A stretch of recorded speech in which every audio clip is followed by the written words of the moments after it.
this is what the slaves would have seen first, after surviving the treacherous Middle Passage.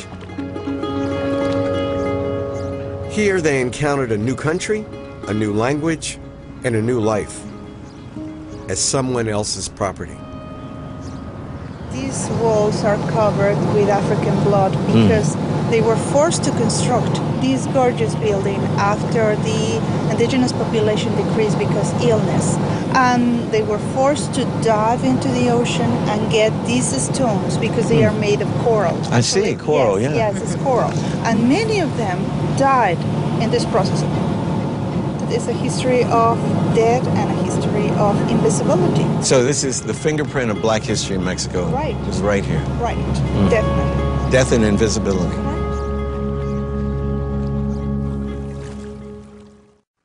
Mexico's black past didn't just disappear. It's still here, and in two forms. It's an essential part of the history, culture, and DNA of the country. But for some, it's written on their faces. The visible remnant of all that didn't melt in the mestizo melting pot that we call Mexico. Mexico is a victim of its own success. It had a noble idea. It abolished slavery in 1830, 33 years before the United States did. But it had a romantic idea that if it eliminated racial categories, it would eliminate racism. But that was really a form of racism itself. You can't be great if you try to suppress a huge aspect of your history and a huge part of the identity of your people. The blackest part of Mexico today is called the Costa Chica.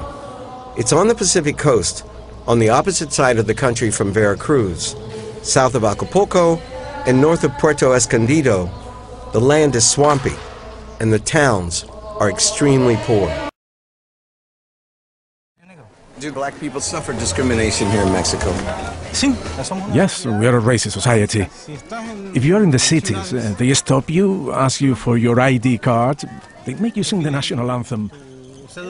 Is against an African Mexican seeing himself as someone who can lift his head and take his place in Mexican society as an equal. A racial controversy in 2005 brought Mexico unwanted international attention. The Mexican government issued a commemorative stamp featuring the popular black cartoon character Memín Pinguin. Most Mexicans love this character, but African Americans were incensed, calling it a racist throwback. Jesse Jackson even flew to Mexico City to complain about it personally to President Vicente Fox. The stamp became an instant collector's item, and the comic book was reissued from its first printing. The government never apologized and has never recalled the stamp. Memín Penguin.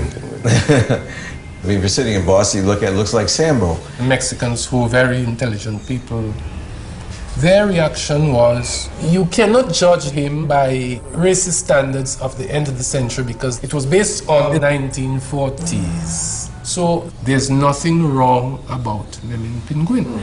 You sort of pinch yourself to say, well, is something wrong with me? Free your mind, brother. And you see the extent to which people have really bought into a system which is biased. The first step is being included in the census, to make it known that there are black people in Mexico. And those black people didn't get stuck in colonial times. And they aren't just in history books in the times of slavery. Blacks are here now, right now, today. And they are demanding that their rights be recognized. Do you think your effort will be successful to change the census? We started a process in which we had talks with government authorities. At the last minute, they informed us that it's not possible to include a question on the census, but we are pushing forward a pilot census for the black population in Mexico.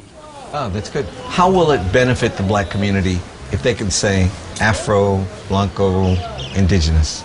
The benefits would be public policies for these populations, better living conditions, education, health, housing, access to federal programs. If we don't start, we will never know how many blacks there are in Mexico.